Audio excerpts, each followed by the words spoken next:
Please be seated.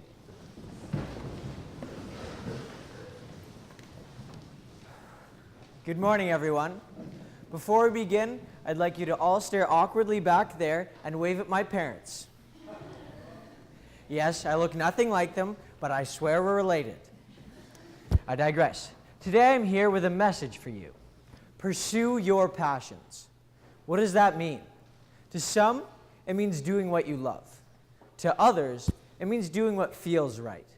To me, it's what I strive to do. Today I would like to tell you all what I believe what pursuing your passions means to me.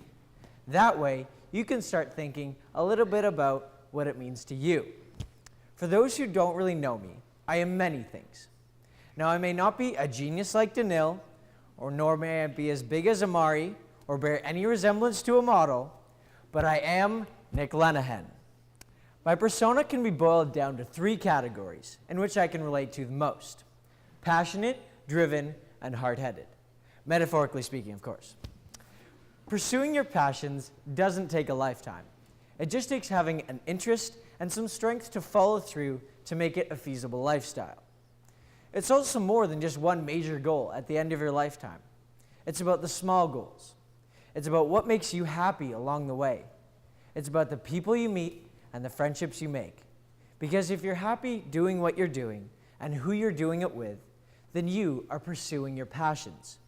And that's what makes life worth living.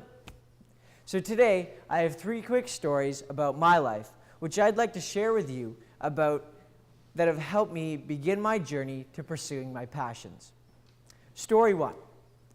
You see, up till I was a wee lad of about 10 years old, I had a slight weight issue, being about 5 feet and weighing about the same as I do now. I didn't care too much for academics despite going to a private school. I didn't care for athletics because I was really bad at them. And I didn't try at the arts because my sister was always better at me than them. Thankfully, I think I've changed a little since then. Anyways, it was the summer of grade 4, with pathetic grades and no drive for almost anything except food and, well, no passion to do, well, anything really. I was a pretty chillax dude. Anyways, during that summer, I went to a new summer camp. At this camp, I was known for my ability to belly flop from a 15-foot tower and not wet my pants, running like a camel, which is not at all, and being able to eat a whole cake in one serving. Yes, I was that guy. Anyways, that summer, I met some great guys, and also some not so great guys. One of whom, which is not such a great guy, actually changed my life for the better, and did so by scaring the wits out of me. He told me that if I didn't change my ways of eating like a hippo and never exercising, that I would die before I was 20.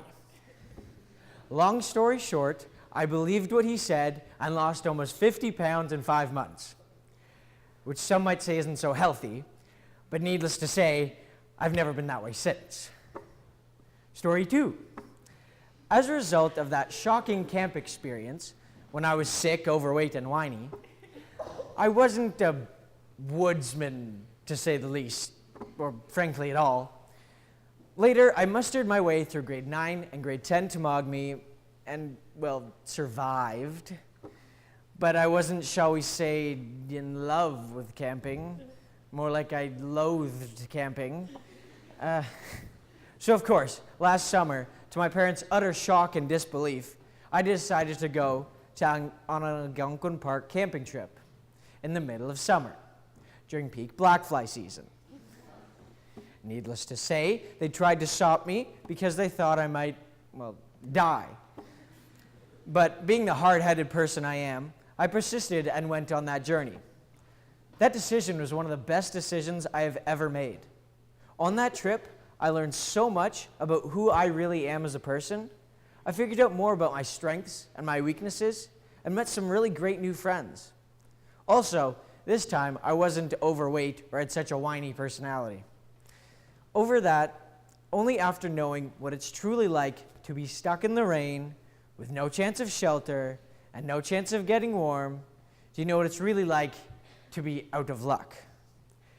Being covered in bugs and mud and chilled to the bone, this journey revealed a lot about who I am and what I am capable of. Now, this trip is not for everyone, but I'll never forget that infamous Tuesday. But I'll also never regret taking this trip, because the challenging journeys do not only show you your limits, but also reveal your strengths and who you truly are as a person.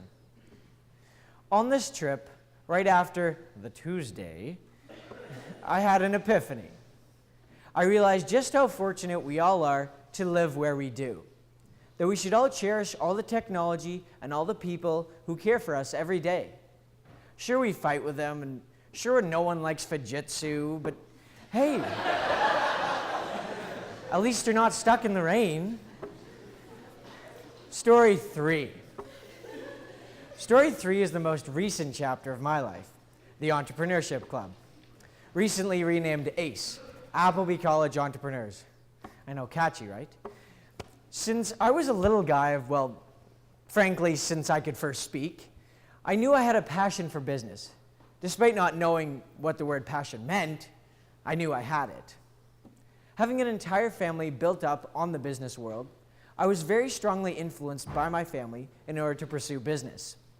They always said I could do whatever I wanted, but I knew, and I'm pretty sure they did too, that it was what I was meant to do, and I was meant to be in the business world. Having previously been involved with startups myself, such as my latest venture, Headbangers Earbuds, and always learning from my family members about entrepreneurship, I saw that Appleby could use a club that offered students the opportunity to learn about entrepreneurship and experience its amazing possibilities.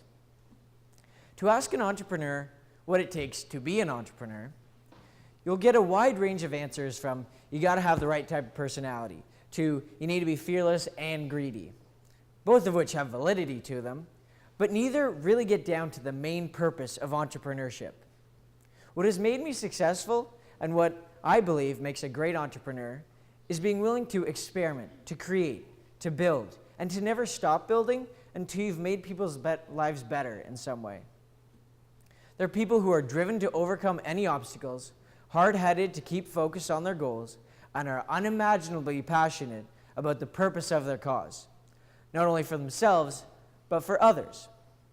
Creating ACE Club this year with Mr. Sukanik and Mr. Hay has been a blessing. Teaching others about business, meeting great new people, and always learning a lot about myself, creating an entrepreneurship club at Appleby has given me a great boost in my passions for business building and given me more experience and knowledge to bring on with me for my future. Today I shared with you 3 stories about my life, showing you about who I am and what I believe pursuing your passions means to me. I told you about my grade 5 weight loss, my self-discovery in Algonquin Park's lovely weather, and having solidified my true passion in life, which is business. I love presenting to people. I love being myself, and I love pushing myself further. These are the things that make me tick. They're the guidelines to my future, and these are the only beginnings of my life's roller coaster. But oh, I cannot wait to see where this ride takes me. So whether your passion is maths or languages, arts or sciences, computers or entrepreneurship, do what you want to do, not what others want you to do. I'm not telling you to become a clown and run off to the forests, but I am telling you that you'll be 1,000,000 times happier by doing what you love so that you can love what you do. Because when you love what you do, great things can happen. So why don't you show the world just what you can do? Pursue your passions. Now will you all please stand and join me in singing hymn 575.